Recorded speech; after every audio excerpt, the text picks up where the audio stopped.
Sentire Media. Hello everyone, you're listening to A History of Italy.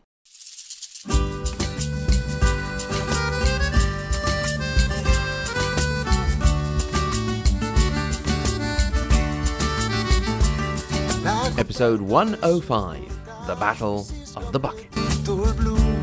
E non posso più accucciarmi e così ritorno su, lascio i colli nelle valli tra due salici piangenti, io ritrovo la speranza di un amore che ormai fu.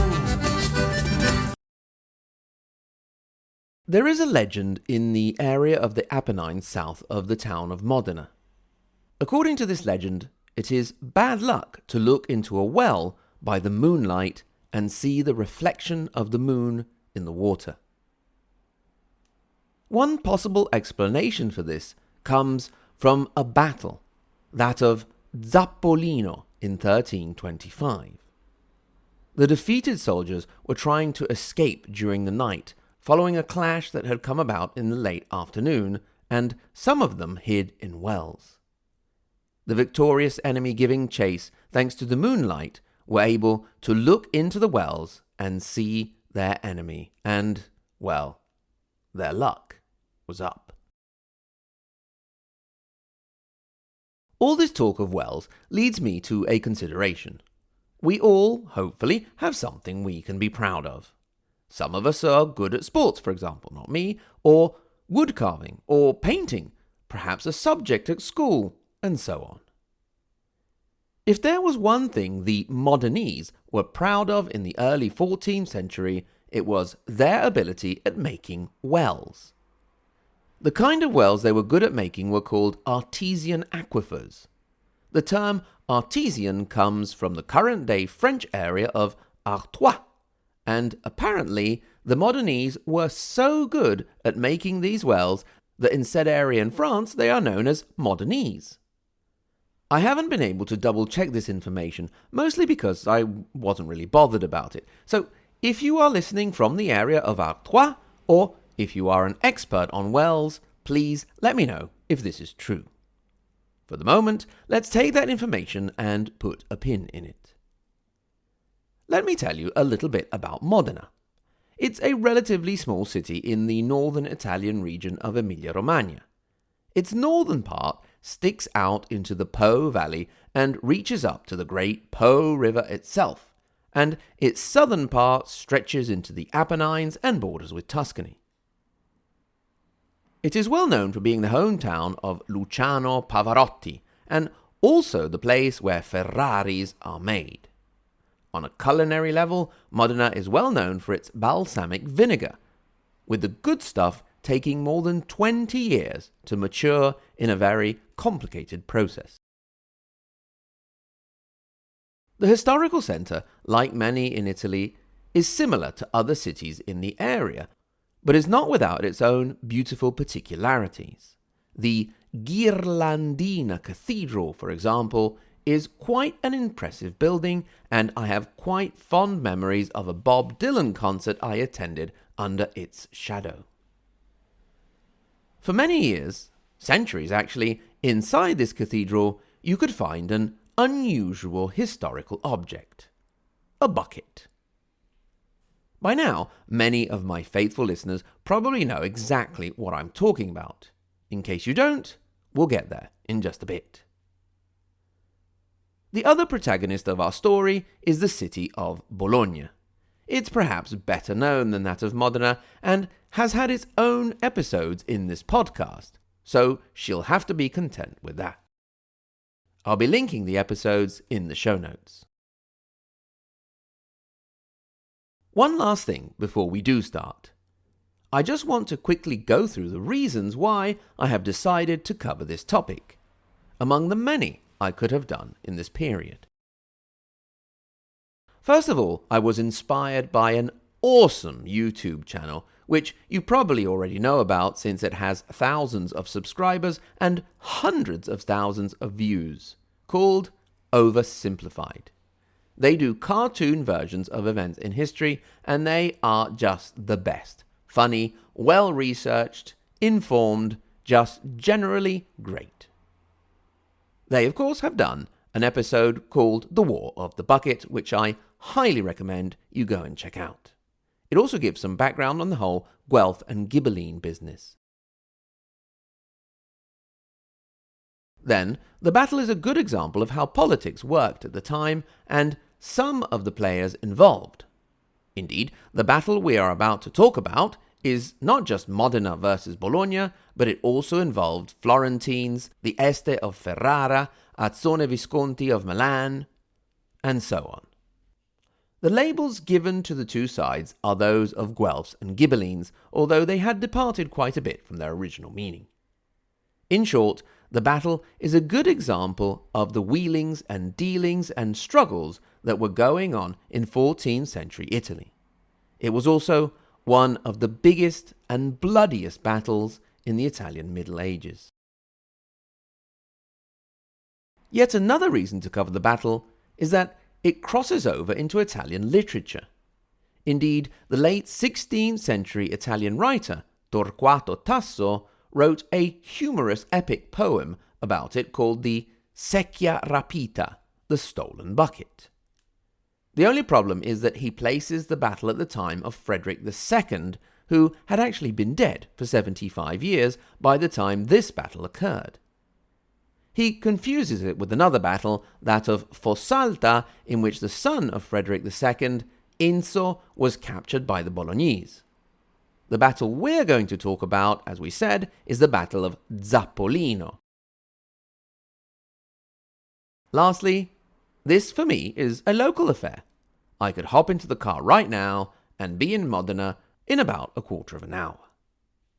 So, we're almost ready to get going to the background and events that would lead up to the Battle of Zappolino. Before we go there, a last word from a couple of our sponsors.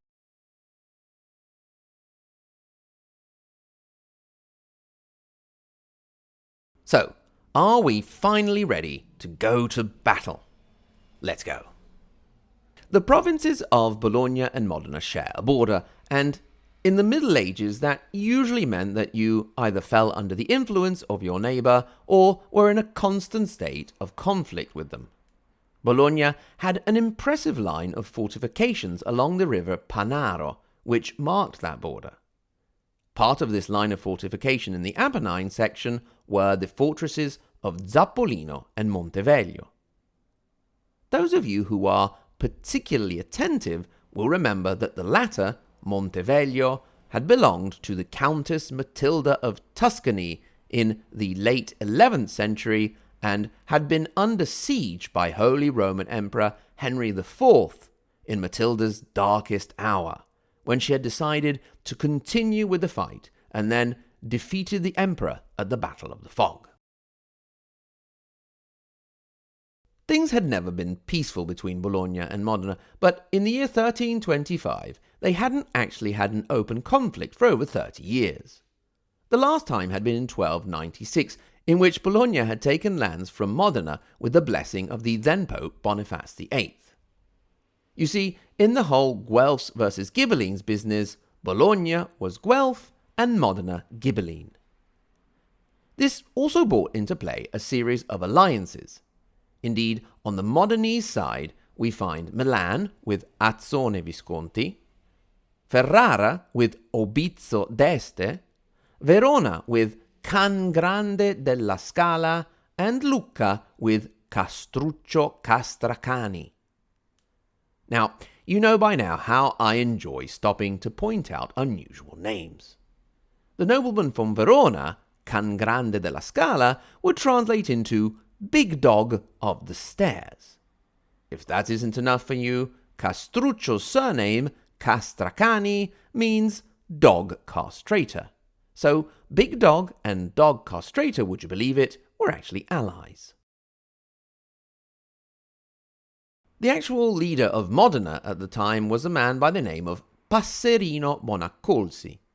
Passerino means little sparrow, which sounds lovely, but he was known as being a rather cruel man. For example, when a certain Rosso della Cipolla, or Ginger of the Onion showed up asking to meet Passerino from a besieged city, Passerino, suspecting Rosso of being a spy, sent him back into the city via catapult. It did not end well for Ginger. On the Bolognese side, we had some other troops from cities in the Romagna area under the command of one of the Malatesta family, Malatestino, and some Florentines. Malatesta means bad head, and Malatestino means little bad head. Bologna herself at the time was governed by a captain of the people by the name of Fulcieri da Calboli, an unusual name but not quite funny. The action started when Orbizzo d'Este and Cangrande della Scala, Big Dog of the Stairs, took the fortress at Sassuolo, and Passerino, the Little Sparrow, took Castellarano. Incidentally, in Castellarano there is a nice open-air rock disco I used to go to called Rockville. I doubt it was open back then. In response, Malatestino Malatesta, for the Bolognese side, went raiding into the Modenese territory for some booty and supplies, and also just to be annoying.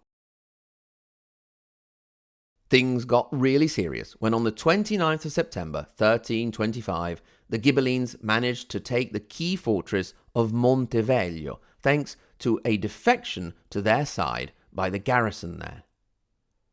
The Bolognese Guelph side took their sweet time but eventually sent up an army to try and take back the fortress by the 15th of October. At this point, there was a bit of a stalemate. The Modenese needed to get across the Panaro River if they were going to do any real damage, and they couldn't seem to find the right point. The problem was that the right points were mostly teeming with Bolognese and Guelph troops. At this point, the Modenese faked a passage much further north, out of the Apennines, near a place called Ponte Sant'Ambrogio. The trap worked a charm. The Bolognese headed down out of the mountains to stop the breach, leaving the Modenese to cross the river at a place called Muzza. They were now over the river and in Bolognese territory. The clash was inevitable. The Guelphs moved back again to try and defend the other important fortress of the defensive chain, the castle of Zappolino. They managed to get there before the Ghibellines, but not long before. The Ghibelline forces arrived to see an endless forest of spears maneuvering to get into position in the valley at the feet of the hill where the castle of Zappolino stood. It was the 15th of November, 1325. The numbers were greatly in favour of the defending Bolognese Guelphs, as far as infantry went. Different chroniclers put the number at anywhere from 30,000 versus 8,000 to 20,000 versus 5,000. In any case, a ratio of about 4-1. Things were better balanced as far as mounted knights were concerned, with between 2,000 and 2,500 per side, perhaps with a bit more on the Modenese Ghibelline side. Whatever the number may have been exactly, it was one of the largest battles in medieval Italian history and one of the bloodiest. The supreme Ghibelline commander was another member of the Este family, Rinaldo, and the disadvantage in numbers to his side was immediately very clear to him. However, so was something else. The larger defending army had placed itself with its back to the hill of the castle of Zappolino, in the valley which they were now occupying almost in its entirety, and the only way out now being blocked by Rinaldo's own Ghibelline-Modenese alliance. Perhaps this very large enemy army crowded into the valley was a little bit too large for its own good. There was only one thing for it: to hit hard and fast in a typical medieval cavalry charge. Rinaldo declared the battle in the name of St. George and gave the order. It worked perfectly, and it worked very quickly. The attack in the midst of the crowded troops and horses sent the defending army into a panic almost immediately. One chronicler said that many Bolognese troops ran from the field without ever attempting to fight. Another, that one of the first to leave the field was the Bolognese captain of the people, Fulcieri himself. If you add to this mayhem the very typical yet surprisingly unpredictable cavalry unit led by a man named Gangolando Bertucci popping up out from behind a hill to crash into the defending army's side, screaming "Death to the dogs" as they came, then the rout was assured. To their credit, a group made up of soldiers from cities of the Romagna area, some Florentines and exiled Modenese put up some resistance under the command of Malatestino Malatesta, but once they were overcome and their commander wounded, it was just a case of chasing down survivors. Since the battle had occurred in late afternoon, many Bolognese and their allies managed to make it to nearby castles and to safety. Those who hid in wells, apparently, as we saw at the beginning of the episode, were caught thanks to the light of the moon. The remaining Bolognese managed to make it all the way back to their city by the next day and close the gates before the pursuing army showed up. They had no intention of setting up a long and drawn-out siege and taking Bologna. The damage had been done, the message delivered, and they did not have the men nor the means to take the city. They contented themselves with partying, gloating, jousting, and races, as the Bolognese could do nothing but look from atop their walls. It was at this point that outside the main walls, an old well with a bucket was found. To the expert artesian aquifer-making eyes of the Modenese, this bucket, this relic of what they saw as an inferior people, was good enough as a trophy to take back home. For centuries, some version of that original bucket sat, as we said, in the cathedral in Modena, to be then moved to the town hall, where you can see it to this very day.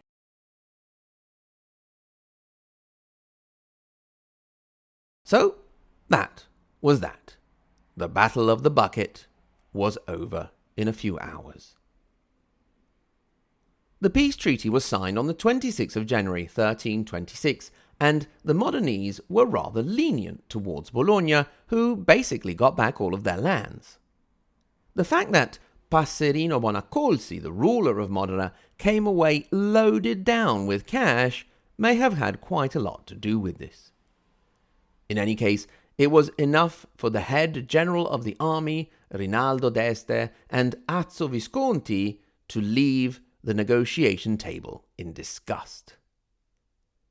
In an ironic twist of fate, Rinaldo, who had commanded over the victory for the Modenese, died just under 10 years later of disease while besieging Modena. This was not out of any grudge he held, but just how the politics of the time worked. Although the immediate consequences for Bologna were not as heavy as expected, there were a few consequences that would haunt the city. The first was of a more practical kind. Having understood that they weren't safe with all the Ghibelline forces arrayed against them, they felt the need to turn to the Pope and accept a papal legate in their city, Bernardo del Poggetto, the year after the battle. They would not manage to get out from under the influence of the papacy until 1859, on the eve of Italian unification. The other consequence was more symbolic. Until that point, the struggle between Modena and Bologna had been characterized by the victory of Bologna at the Battle of Fossalto and the capture of King Inso of Sardinia, son of Holy Roman Emperor Frederick II.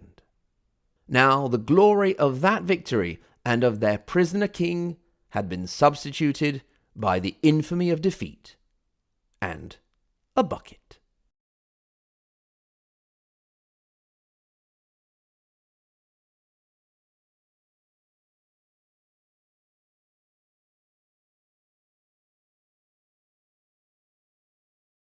Thanks very, very much to everyone for listening.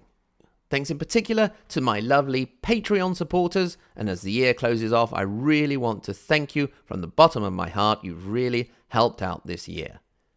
The first part of the Margherita Hack and Galileo Galilei level: Anthony G, Brian J, Silane, Chanel, Chris, David L, Dean, Douglas, Greg, Ignacio, Jeff M, Jeffrey W, Old John in Milwaukee, and Kevin. Then the tippy top, Maria Montessori and Dante Alighieri level: Paolo, Lisa K, JW, Andrew M, Brandon S, Maxime, David A, Peter W, and Kevin O, and of course, we can never forget Sen. Thank you, one and all. Remember, if you feel so inclined, you can get in touch. hello@ahistoryofitaly.com. At the same URL, you can click through to our social media. We are on Facebook and Twitter and on Instagram, though rather inactive there. And you can have a look at timelines and maps.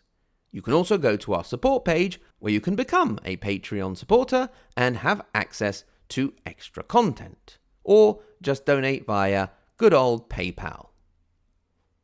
Once again, thanks very much to everyone for listening, and until next time, arrivederci.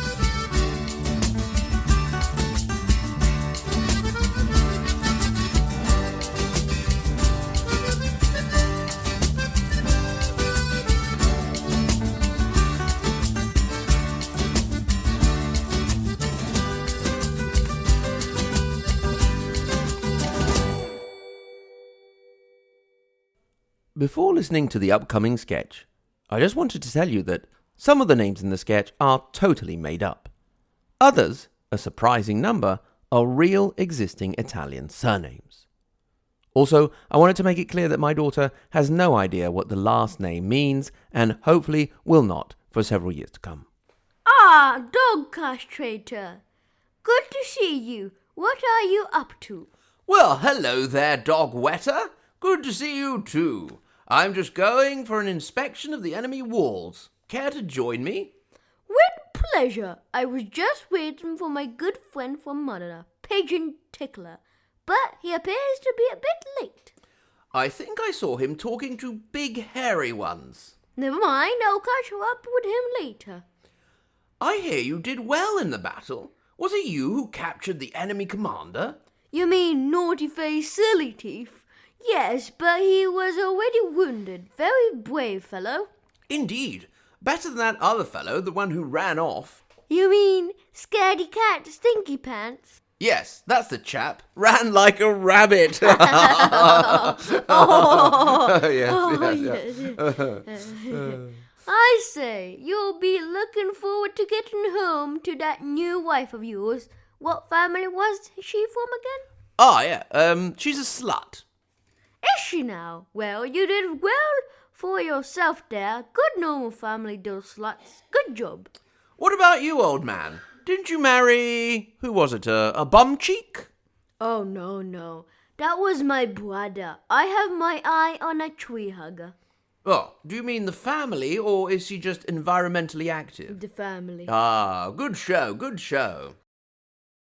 I say, look at this old relic. Is that... It is. It's an old well. And look, they even have a bucket in it. What century are these people in anyway? The 12th?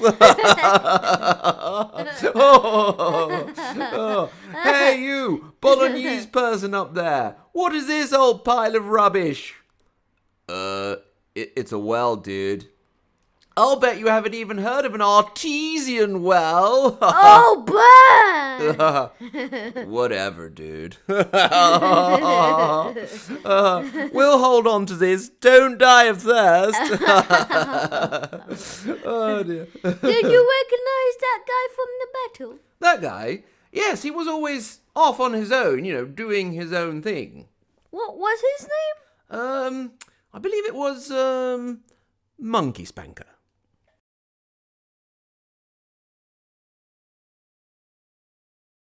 You mean Scaredy Cat Stinky Pants? Scaredy Cat Stinky Pants. You mean Scaredy Pat...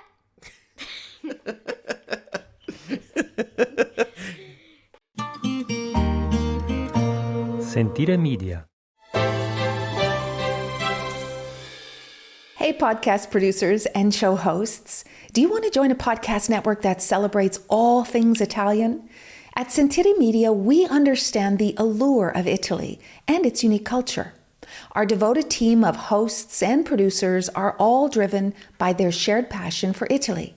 And we work tirelessly to create the best lifestyle podcasts and content that will whisk you away to the very heart of Italy. With us, you can savor the mouth-watering flavors, get lost in the stories from the past, break down the cultural barriers, and truly immerse yourself in the vibrant traditions of this intoxicating country. If you have a great podcast idea or are already in production and would like to join Sentire Media, head over to sentiremedia.com, that's SENTIRE media.com, and find out how to submit your show.